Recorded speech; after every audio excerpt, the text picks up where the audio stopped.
생존 우선순위 서바이벌 프라이어리티 2025년 12월 8일 파트 2가 되겠습니다. 1.25 배속을 보시기 바라고요. 구독, 좋아요도 부탁드립니다. 파트 2의 내용입니다. 한일경제, 미국 경제의 종속화라고 제가 제목을 붙여봤습니다.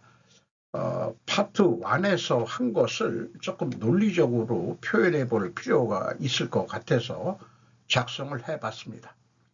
만약에 일본 환율, 금리, 주가가 상승한다면 그러면 한국도 환율, 주가, 금리가 상승을 하게 된다.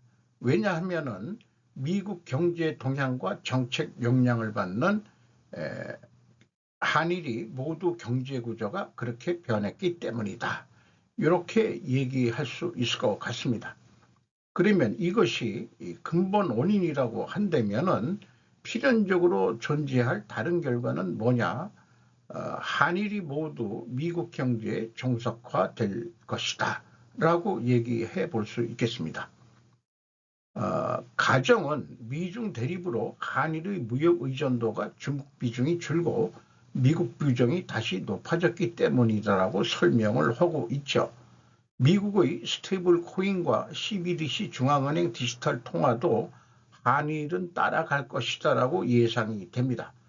달러 스테이블 코인의 과도한 보급은 그 나라의 통화 주권 침식으로 이어져 자국의 금융정책 효과를 희석시킬 가능성도 있다고 파트 1에서 소개를 했습니다. 그리고 미국은 결코 달러 기축 통화로서의 패권을 놓지 않으려고 할 것이다 라는 것이죠. 미국이 재산업화한다고 하지만 단기에 이루어지는 일이 아니다. 인력 양성도 그렇고요. 그러므로 달러 패권으로 한일, 대만 등이 미국의 제조 공장을 지으라고 관세 협상을 통해서 요구했던 것으로 보입니다. 현재 또한 미국 국가부채가 38조 4,200달러가 돼 있는데 미국이 2차 대전이 끝난 이후는 4조 6,400억 달러였답니다. 이게 34조 가까이 미국 부채가 국가 부채가 늘어난 거죠. 이렇게 정리를 다시 해봅니다. 논리적으로요. 인과 관계로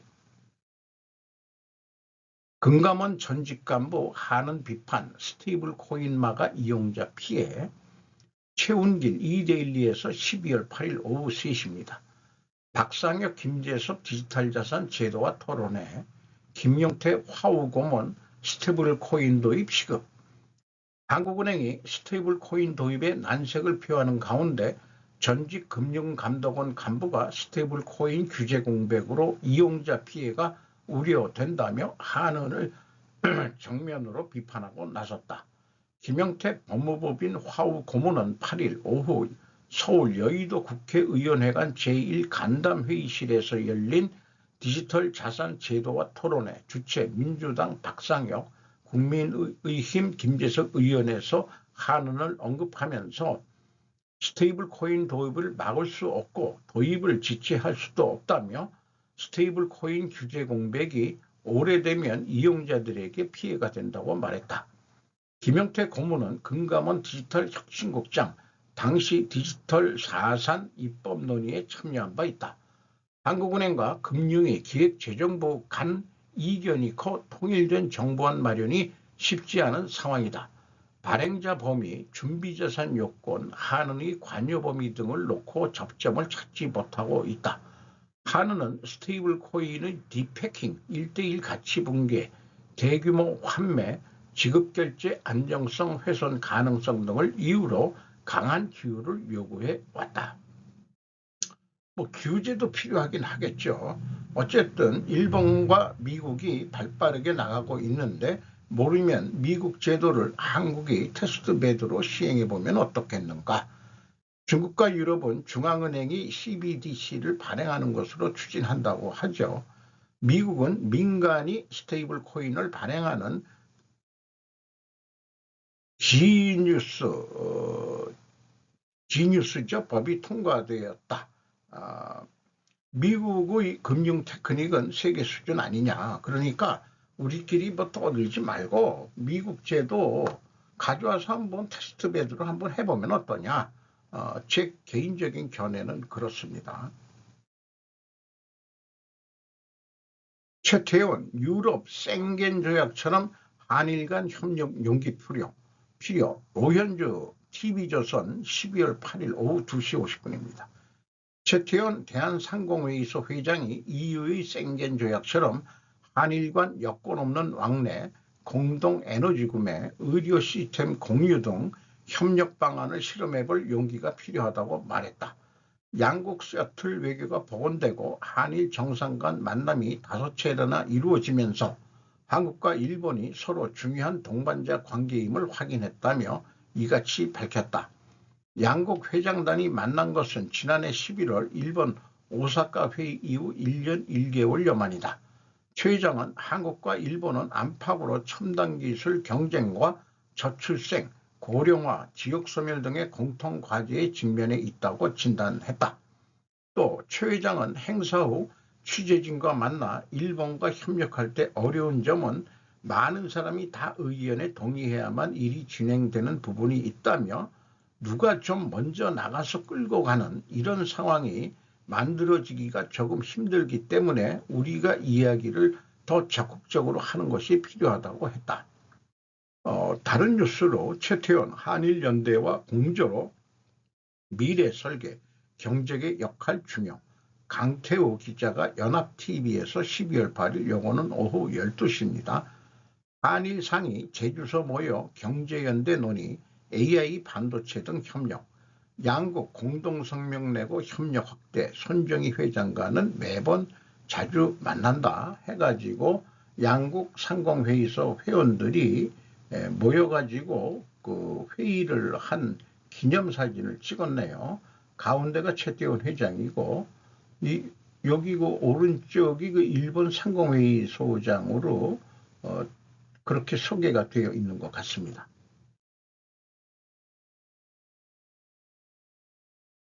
이재명 대통령 균형 발전과 자치 강화는 국가적 생존 전략이라는 제목으로 김성원 기자가 머니투데이에서 12월 8일 오후 2시에 보도했습니다.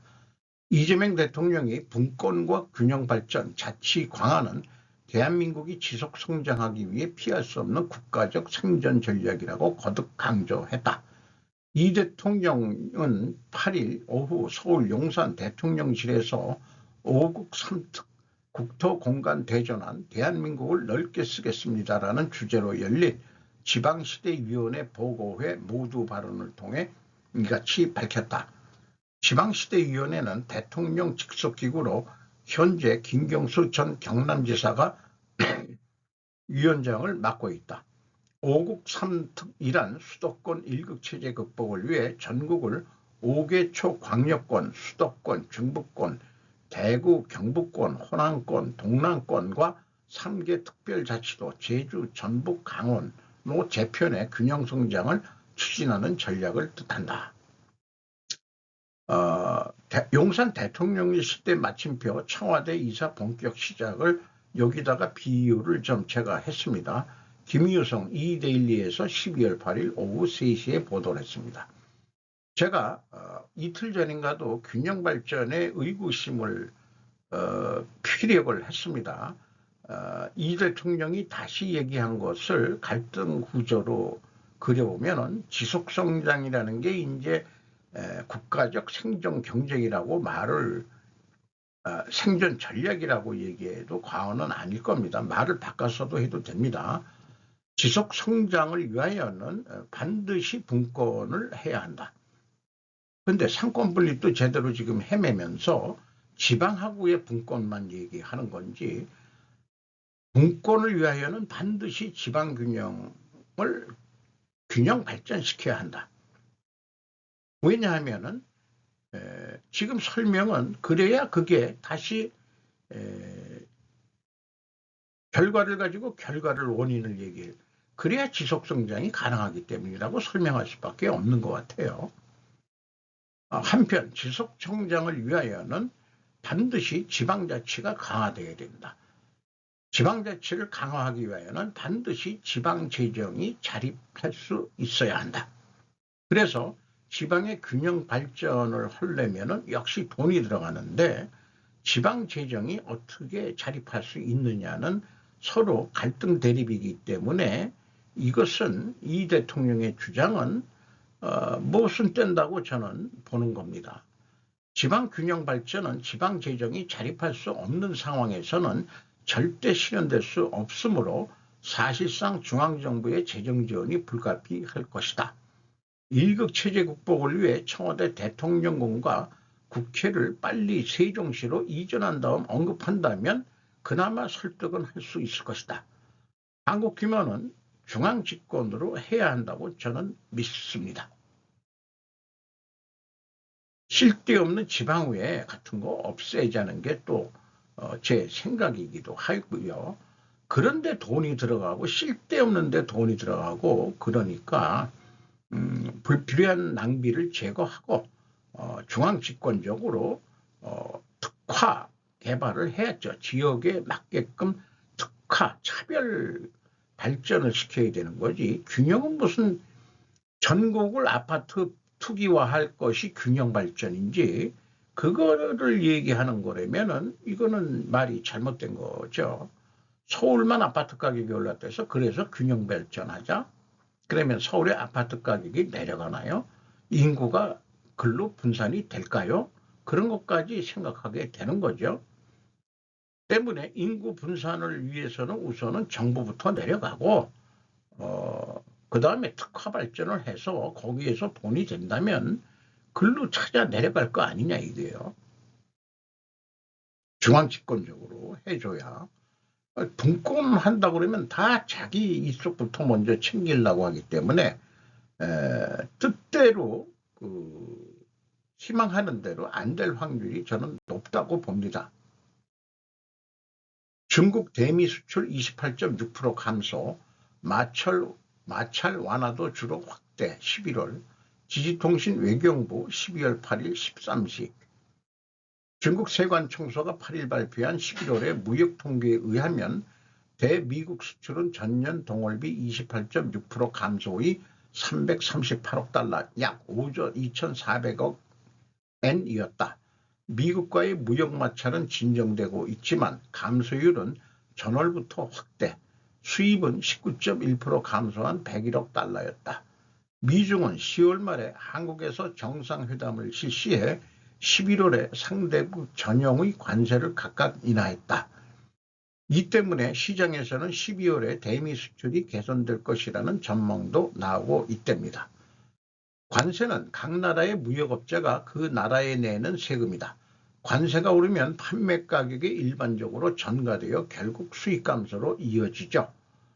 그래서 수입업자는 안 팔리니까 수출 가격을 인하를 요구할 것이다라는 게 현실적이니까 사람들이 믿는 거는 결국 관세를 수출자가 부담하는 거 아니냐라고 일반 미국 시민들은 그렇게 알고 있다는 거죠.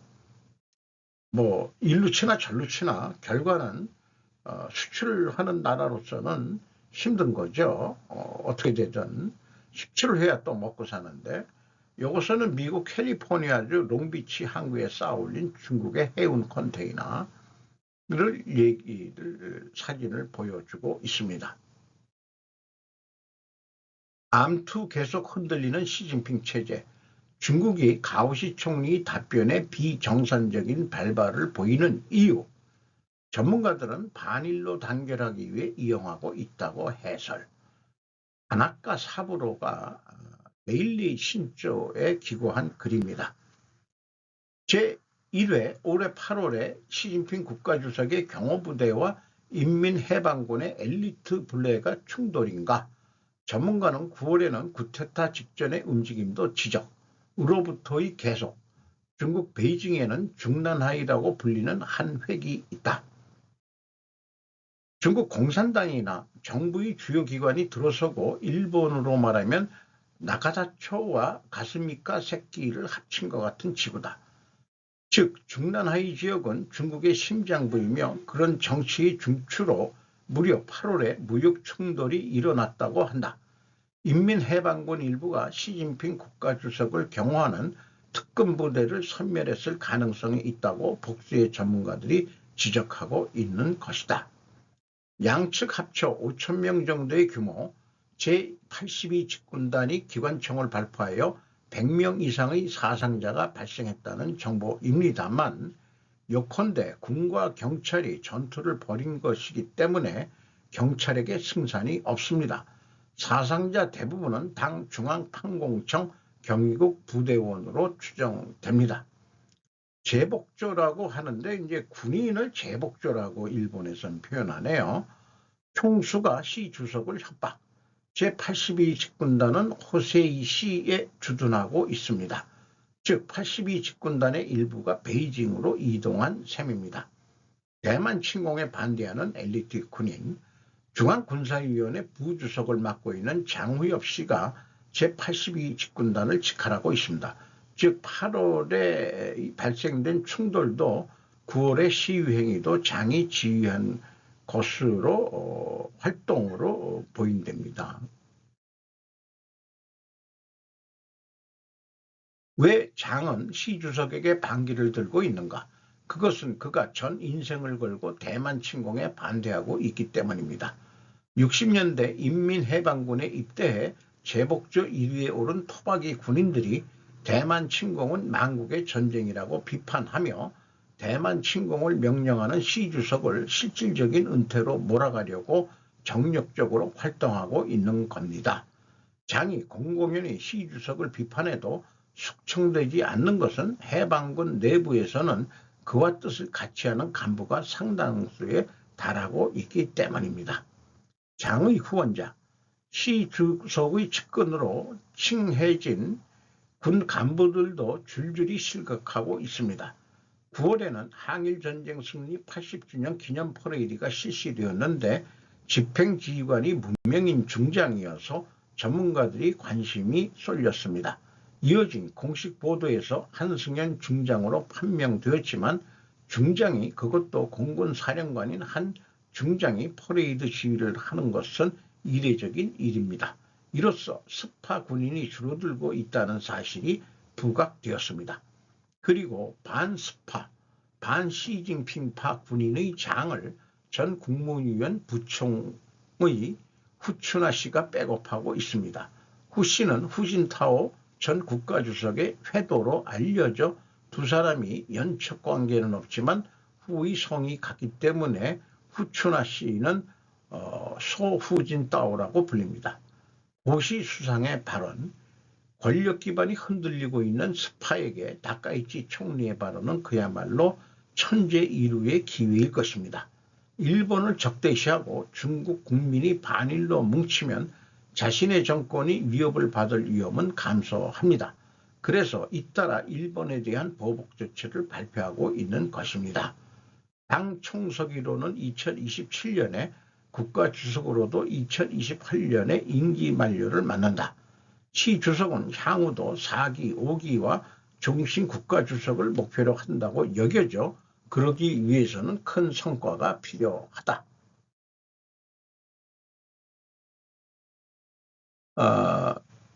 요거는 앞에 내용인데 제목을 제가 못 바꿔서 죄송합니다.